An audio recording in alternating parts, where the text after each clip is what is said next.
What if I lay down and I play dead and I stay dead? Maybe you'll get sick of being the monster out of my head, under my bed. Think you're something out of my nightmares, standing right there. What if I lay down and I play dead and I stay dead? Then will you get bored of killing me? Silhouettes of you are like a taunt. Never really know just what you want. तो hi guys, अभी बज रहे हैं रात के करीब 2 और हम लोग यहाँ पे इस वक्त है BHU के पास में। तो BHU से होकर के हम लोग जा रहे हैं महाशमशान घाट, हरिश्चंद्र घाट। तो आइए आप लोग को भी लेके चलते हैं इस जर्नी में।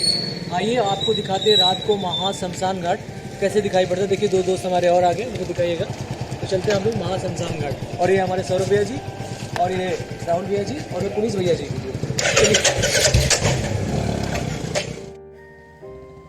But if I lay down and I play dead and I stay dead, maybe you'll get sick of being the monster out of my head, under my bed. Think you're something out of my nightmares, standing right there. But if I lay down. तो हमने अपनी शमशान घाट की यात्रा बिल्कुल BHU के अंदर से स्टार्ट किया था, और BHU के अंदर से होते हुए BHU के उस खूबसूरत इन्वायरमेंट से होते हुए हम लोग BHU मेन गेट से बाहर निकलते हैं। और मेन गेट का नज़ारा काफ़ी खूबसूरत होता है, जिसको कि मतलब मन ऐसा करता है कि इसको देखते जाए, मतलब मन में ही रख ले अंदर, इसको बाहर ना निकलने दे, ख़त्म ना होने दे इस नज़ारे को। लेकिन खैर आगे बढ़ना था शमशान घाट की तरफ। तो हमने BHU गेट से होते हुए हम लोग आगे बढ़े। सो एक प्लान ये था कि यहीं पे चाय पी जाएगी, पर चाय की दुकान नहीं खुलने की वजह से हम लोग चाय की तलाश में आगे निकलते हैं और आगे अपनी यात्रा को हम लोग शुरू करते हैं। और आगे चल करके हमें चाय की दुकान एक मिलती है, पर थोड़ी दूर पे मिलती है। सो BHU गेट से बाहर निकलती है हमें एक रोड मिलती है। ये रोड सीधे बिल्कुल कैंट चला जाएगा, पर इस रोड से भी काफ़ी सारे रोड्स मतलब निकले हैं। कुछ अस्सी घाट की तरफ चले जाएंगे, कुछ दुर्गा कुंड चले जाएंगे। सीधे ये रोड रविंद्रपुरी की तरफ लेके जाता है आपको। और संकट मोचन भी यहीं से एक रोड निकली है, संकट मोचन जाती है। और आप आजू बाजू की दुकानें देख सकते हैं। बनारस लगातार दिनों दिन बदल रहा है, डेवलपमेंट चल रहा है, और नई नई बिल्डिंगें, नई नई चीज़ें बन रही हैं। यहाँ पे विकास काफ़ी ज़्यादा हो रहा है, और ये बनारस का बदलता स्वरूप है। अभी हमें चाय की दुकान मिल गई यहाँ पे, तो हम यहाँ पे चाय भी लेंगे थोड़ा सा, फिर यहाँ से आगे की तरफ निकलेंगे। आगे की मस्ती आपको दिखाते हैं।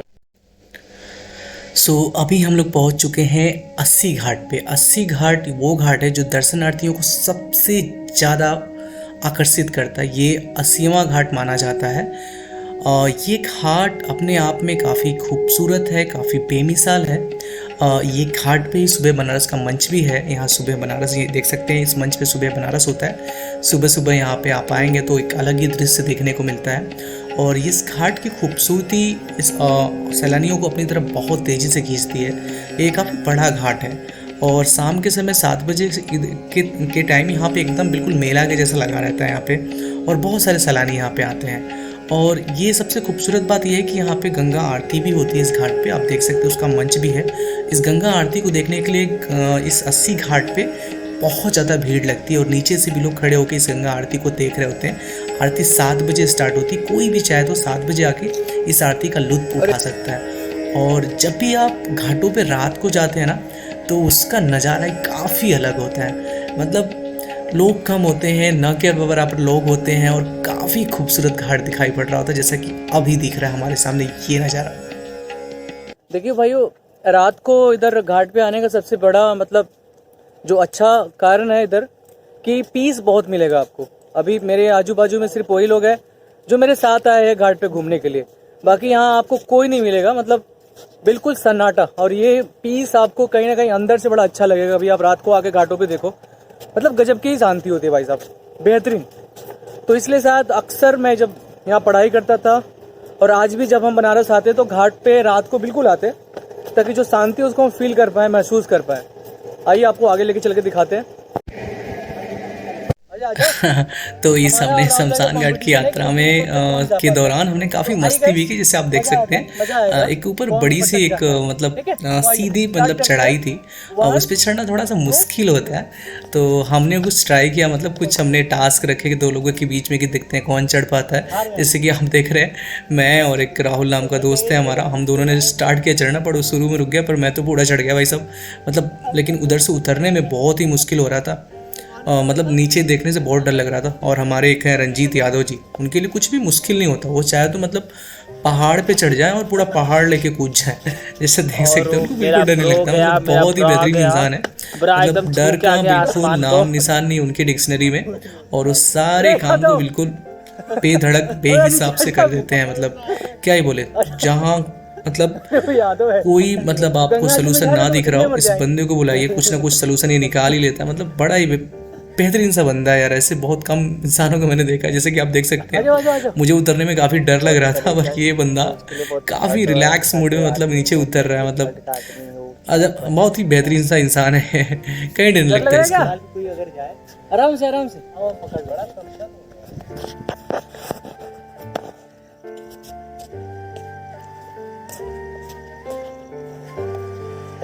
तालियां बजाइए भाई, भाई के लिए। अरे क्या बात है यार, बेहतरीन। चलिए इस कंपटीशन को जीतता हूं मैं, और मैं। बनारस दुनिया का सबसे पुराना शहर माना जाता है। पुराने शहर के साथ साथ ये काफ़ी खूबसूरत शहर है, जहाँ पे बीएचयू, सारनाथ और ये घाट, ये मंदिर, यहाँ की साड़ी, यहाँ का पान इसकी खूबसूरती को कई गुना बढ़ा देते हैं। लेकिन बनारस में कुछ खास बात है जो सैलानियों को, जो लोगों को अपनी तरफ बहुत तेज़ी से अट्रैक्ट करती है, वो है यहाँ का अल्हड़पन। बनारसी का अल्हड़पन मतलब भीड़ है लेकिन वो भागदौड़ नहीं है। मतलब भीड़ है लेकिन अगर आपका मन नहीं किया कुछ काम करने का तो आप आराम से बोल सकते हो चला यार काल हुई, आज नहीं तो काल हुई। ये चीज़ें जो है, रिलैक्समेंट जो है, बनारस में लोगों को बहुत अट्रैक्ट करती है। फाइनली हम अपनी यात्रा को हमने बीएचयू से शुरू की थी इस घाट पे पहुंचने के लिए। जिस घाट पे पहुंचने के लिए वहाँ पे हम लोग पहुंच गए। वो घाट का नाम है महाराजा हरिश्चंद्र घाट। महाराजा हरिश्चंद्र घाट का ऐतिहासिक महत्व काफ़ी ज़्यादा है, इसकी हिस्टोरिकल चीज़ें काफ़ी ज़्यादा हैं, जिस पे बात करने में पूरे दिन ख़त्म हो जाए, रात ख़त्म हो जाए, फिर भी पूरी नहीं होगी। खैर मैं बिल्कुल इसके बारे में बात नहीं करूँगा। ये घाट ऐसा घाट है जो देखने और घूमने का घाट नहीं है, ये सीखने और महसूस करने का घाट है।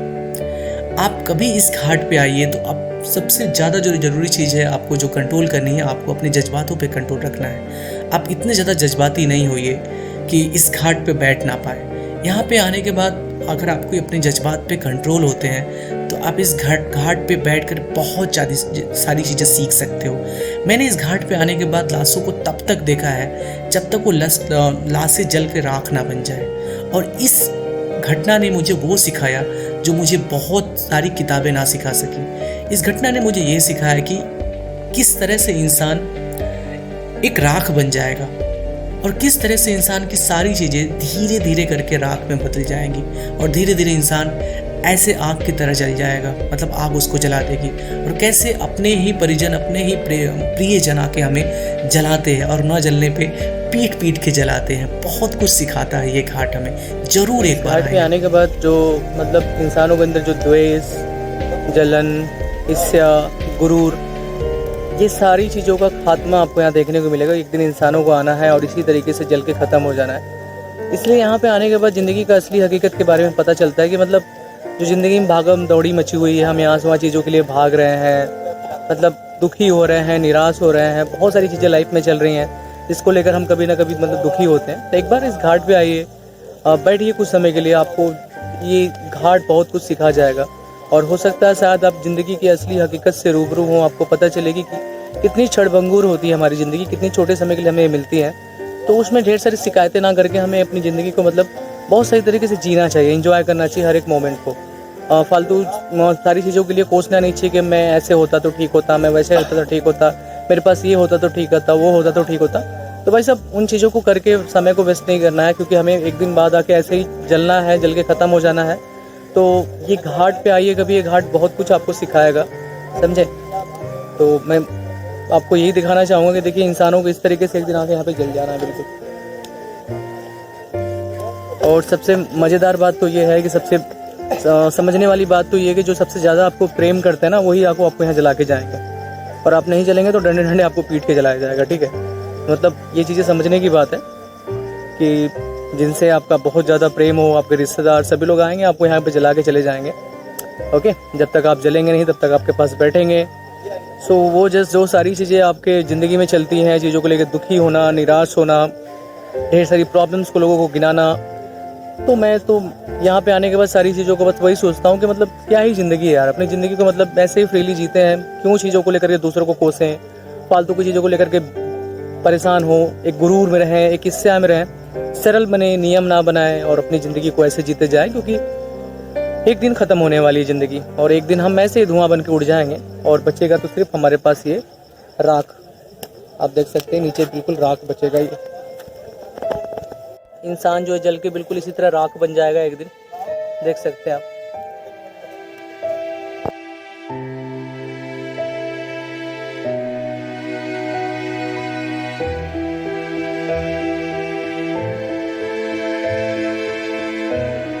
इस घाट पे कुछ समय भावपूर्ण तरीके से बिताने के बाद हमने अपनी यात्रा फिर से शुरू की मणिकर्णिका घाट की तरफ।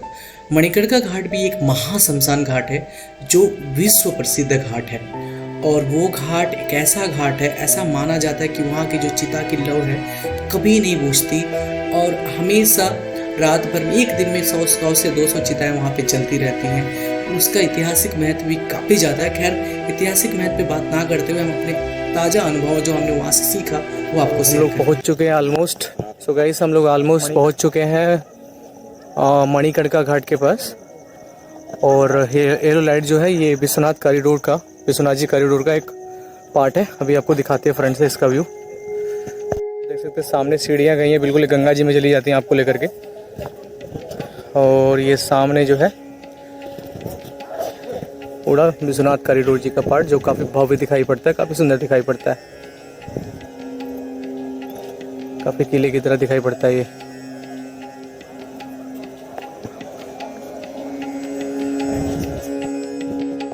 देखिए विश्वनाथ जी कॉरिडोर का पीछे वाला गेट है जो बिल्कुल महल की तरह दिखाई पड़ता है बिल्कुल। और ये इसका दरवाज़ा जो है, इसका जो गेट जो है पीछे गंगा जी के साइड गंगा दर्शन का व्यू दिखाता है। वहाँ बैठ करके आप गंगा जी का दर्शन कर सकते हैं, सामने रही गंगा। और वो रहा मणिकर्णिका घाट जहाँ पे चिताएं जल रही हैं और ये सामने है गेट। तो ऐसी जगह मतलब बहुत कम मिलती है। तो अभी जो मैं हूँ एक ऐसी जगह पे खड़ा हूँ इसका या तो ऐतिहासिक महत्व कहें या सुंदरता कहें, सिर्फ भारत में नहीं, भारत के लोगों के लिए नहीं, पूरे विश्व में फेमस है। मतलब ये हमारे सामने जो दिख रहा है ये विश्वनाथ जी कॉरिडोर का ये पीछे वाला गेट है जो गंगा का व्यू दिखाता है। मतलब यहाँ से वहाँ से बैठ के आप गंगा जी को आराम से मतलब गंगा जी का दर्शन किया जा सकता है। ये हमारे सामने रही गंगा जी, ठीक है। और मेरे पीछे जो है वो है महाशमशान घाट, मणिकर्णिका घाट, जहाँ पे डेली 100-200 चिताएं जलती हैं। मतलब ये नज़ारा, ये व्यू पूरे भारत में या पूरे विश्व में सिर्फ यही देखने को मिल सकता है। मतलब एक तरफ जो है आपको ज़िंदगी की हकीकत बताएगी चीज़ें और एक तरफ जो है आस्था का एक बहुत ही प्रसिद्ध स्थल मिलेगा अंदर, विश्वनाथ जी की मंदिर मिलेगी अंदर, जिसको दर्शन पाने के लिए बहुत सारे लोग लालायित होते हैं, बहुत दूर दूर से आते हैं उनके दर्शन पाने के लिए। तो एक और सामने जो है मेरे पीछे जो है गंगा जी। तो ये जो नज़ारा है भाई साहब अपने आप में काफ़ी बेहतरीन है, काफ़ी फेमस है। आप बहुत अपने आप को सौभाग्यशाली समझेंगे जब आप इस जगह पे घूमने के लिए आएंगे, क्योंकि यहाँ पे बहुत सारी चीज़ें आपको देखने को मिलेंगी और बहुत सारी चीज़ें हैं यहाँ पे। तो आप यहाँ आने के बाद बहुत ही अद्भुत फील करेंगे, बहुत ही मज़ा फील करेंगे यहाँ पे आने के बाद और बहुत ही मज़ा आने वाला है। एक बार जरूर इस जगह को विजिट करें आप लोग, बहुत ही बेहतरीन जगह है। तो आगे चलते हैं महाशमशान घाट की तरफ, को दिखाते हैं। फाइनली हम लोग उस घाट पे पहुंच गए हैं जहाँ पे हम लोग आने के लिए BHU से निकले थे। ये घाट, इस घाट मैंने पहली बार अपनी नानी को जलते हुए देखा था। तब मैं 7वीं 8वीं पढ़ने वाला बच्चा था और मैं बार बार जब मेरी नानी जल रही थी उनके पैरों को देख रहा था, उनके पैर मुझे दिख रहे थे कोई जल रहा है और मैं बार बार सभी लोगों के चेहरों को देख रहा था कि कितने निर्दयी लोग हैं, वो उनको मतलब बचा भी नहीं रहे, कुछ कर भी नहीं रहे, उसके पैर जल रहे हैं उनके और कितने निर्दयी तरीके से उनको मतलब जलाया जा रहा था। तो मुझे देख करके बड़ा ही मतलब अचरज हो रहा था, ऐसे लोग क्यों कर रहे हैं। उस सच्चाई को समझने में मुझे करीब 10-15 साल लग गए और आज मैं एक्चुअल हकीकत को समझ पाया कि वो लोग क्यों ऐसे पीट के उनको जला रहे थे। इस घाट पे आने के बाद जनरली इस घाट के बारे में बहुत ज़्यादा अफवाहें फैलाई जाती हैं, ब्लैक मैजिक, काला जादू, भूत प्रेत, ये वो फलाना ढिमका, ये सब बहुत सारी चीज़ें फैलाई जाती हैं। पर मैं आपको बताऊं तो यहाँ पे आने के बाद सिर्फ और सिर्फ एक चीज़ आपको देखने को मिलेगी, वो है जीवन की सच्चाई। ये घाट आपको आपके अपने जीवन से रूबरू कराएगा और बताएगा क्या है जीवन, कैसा है जीवन, क्यों है जीवन, कब तक है जीवन। ये सब कुछ आपको, ये सारे प्रश्नों का उत्तर यहाँ मिल जाएगा आपको। इस घाट पे आप जरूर आइए, एक बार घूमिए इस घाट को, समझिए इस घाट को, सीखिए इस घाट को, जानिए इस घाट को। जो भी विजिट था रात को महाशमशान घाट जाने का, उसको पूरा कर लिया। अब एक ब्लॉग बना रहे हैं, ब्लॉग में सारी चीज़ें आएंगी, तो आप लोग जरूर उस ब्लॉग को देखिएगा और अच्छा लगे तो सब्सक्राइब करिएगा। मिलते हैं आप लोगों से अपने ब्लॉग में। Bye bye.